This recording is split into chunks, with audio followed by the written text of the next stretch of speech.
କୌଣସି ବି ଲୋକର ଜୀବନର କାହାଣୀ ଏକାଥରେ ପୁରା ଭାବରେ କହି ହୁଏନି। ତାହା ପୁଣି ମହାତ୍ମା ଗାନ୍ଧୀଙ୍କର ଜୀବନୀ। ଏହା ତ ପୁରା ଦେଶ ଏବଂ ଏହାର ସ୍ୱାଧୀନତାର ସଂଘର୍ଷ ଇତିହାସ ଥିଲା। ତାହା ସହିତ ଜଡ଼ିତ ସମସ୍ତ ମହତ୍ତ୍ୱପୂର୍ଣ୍ଣ ଘଟଣା ଏବଂ ବ୍ୟକ୍ତିତ୍ୱ ଏହି ଅଳ୍ପ କିଛି ସମୟ ମଧ୍ୟରେ କହିବା ସମ୍ଭବ ନୁହେଁ। ନମସ୍ତେ, ଜୟ ଜଗନ୍ନାଥ ଫ୍ରେଣ୍ଡ। ମୁଁ ମୁନା, ମୁଁ ଆପଣଙ୍କୁ ସ୍ୱାଗତ କରୁଛି ମୋ ଓଡ଼ିଶା ୟୁଟ୍ୟୁବ୍ ଚ୍ୟାନେଲକୁ। ଫ୍ରେଣ୍ଡ, ଆଜିଠାରୁ 70 ବର୍ଷ ପୂର୍ବେ ଭାରତବାସୀମାନଙ୍କୁ ଭାରତରେ ସ୍ୱାଧୀନ ଭାବରେ ବଞ୍ଚିବାର କୌଣସି ଅଧିକାର ନଥିଲା। ସେମାନଙ୍କୁ ବହୁତ ଅନ୍ୟାୟ ସହିବାକୁ ପଡ଼ୁଥିଲା ଏବଂ ସେମାନଙ୍କୁ ପଶୁ ଭଳି ବହୁ ନିର୍ଯାତନା ସହିବାକୁ ପଡ଼ୁଥିଲା। ଏହି ସମୟରେ ଭାରତର ଲୋକମାନଙ୍କର ଗୋଟିଏ ମାତ୍ର ଇଚ୍ଛା ଥିଲା କି ଆମ ଭାରତବର୍ଷ କିପରି ଭାବରେ ଇଂରେଜମାନଙ୍କ କବଳରୁ ମୁକ୍ତ ହେବ ଆଉ ଆମେ ଆଜାଦ ଭାବରେ ବଞ୍ଚିପାରିବା। ବାସ୍ ଏହି ସମୟରେ ଭଗବାନଙ୍କର ଆଶୀର୍ବାଦରୁ ଭାରତରେ ଏପରି ଏକ ମହାନ ପୁରୁଷଙ୍କ ଆବିର୍ଭାବ ହେଲା ଯିଏକି ପୁରା ସିଧାସାଧା ସରଳ ମଣିଷ ଥିଲେ ଏବଂ ତାଙ୍କ ଅହିଂସା ଆଶ୍ରୟ ନେଇ 15 ଅଗଷ୍ଟ 1947କୁ ଭାରତକୁ ଇଂରେଜମାନଙ୍କ କବଳରୁ ମୁକ୍ତ କରିଥିଲେ। ହଁ ଫ୍ରେଣ୍ଡ, ମୁଁ ସେଇ ମହାନ ପୁରୁଷ ମହାତ୍ମା ଗାନ୍ଧୀଙ୍କ ବିଷୟରେ ହିଁ କହୁଛି। ଏହି ଭିଡ଼ିଓରେ ତାଙ୍କରି ପୁରା ଜୀବନୀ ଉପରେ ଆଲୋଚନା କରିବା କି ତାଙ୍କର ଜୀବନୀ କିପରି ଥିଲା ଏବଂ ସେ କିପରି ଭାବରେ ଆମ ଦେଶକୁ ଇଂରେଜମାନଙ୍କ ଶାସନ କବଳରୁ ମୁକ୍ତ କରିଥିଲେ।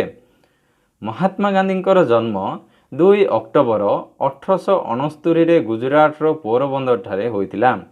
ତାଙ୍କରି ବାପାଙ୍କ ନାମ ଥିଲା କରମଚାନ୍ଦ ଗାନ୍ଧୀ ଏବଂ ମାଙ୍କ ନାମ ଥିଲା ପୁତଲିବାଇ। ମହାତ୍ମା ଗାନ୍ଧୀଙ୍କର ବାପାଙ୍କର 4ଗୋଟି ପତ୍ନୀ ଥିଲେ, ଯହିଁରୁ 2ଙ୍କର ମୃତ୍ୟୁ ହୋଇଯାଇଥିଲା।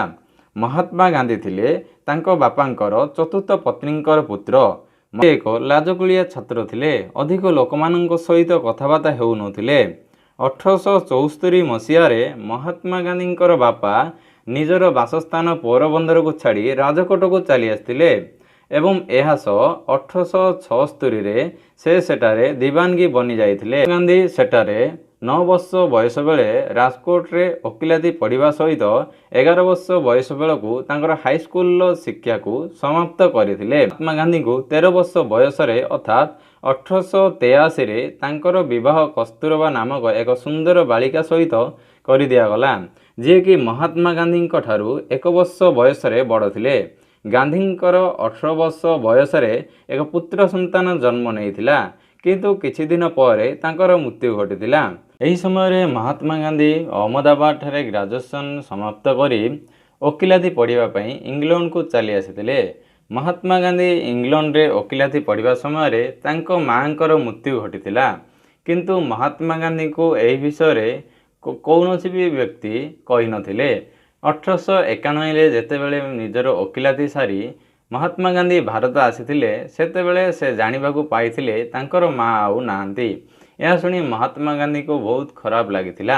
1893ରେ ସାଉଥ ଆଫ୍ରିକାରେ ମହାତ୍ମା ଗାନ୍ଧୀଙ୍କୁ ଓକିଲ ଭାବେ କାମ କରିବା ପାଇଁ ଡାକରା ଆସିଥିଲା ଏବଂ ଏହି ସୁଯୋଗ ସେ ହାତଛଡ଼ା କରିବାକୁ ଚାହୁଁନଥିଲେ। ଅବଶ୍ୟ ହିଁ ସେ ସାଉଥ ଆଫ୍ରିକାକୁ ନିଜର ଓକିଲାତି କରିବା ପାଇଁ ବାହାରିଗଲେ, କିନ୍ତୁ ସେଠାରେ ଇଂରେଜମାନେ ଭାରତୀୟମାନଙ୍କୁ ଘୃଣା କରୁଥିଲେ।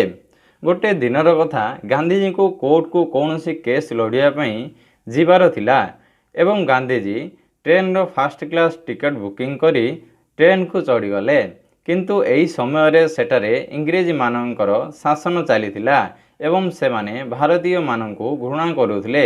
ଏଥିପାଇଁ ଗାନ୍ଧୀଜୀଙ୍କୁ ସେମାନେ ପ୍ରଥମ ଶ୍ରେଣୀଠାରୁ ଚାଲିଯାଇ ତୃତୀୟ ଶ୍ରେଣୀରେ ବସିବାକୁ କହିଥିଲେ, କିନ୍ତୁ ଗାନ୍ଧୀଜୀ ଯେହେତୁ ପ୍ରଥମ ଶ୍ରେଣୀର ଟିକଟ କରିଥିଲେ ତ ମହାତ୍ମା ଗାନ୍ଧୀ ତୃତୀୟ ଶ୍ରେଣୀକୁ ଯିବାକୁ ମନା କରିଥିଲେ।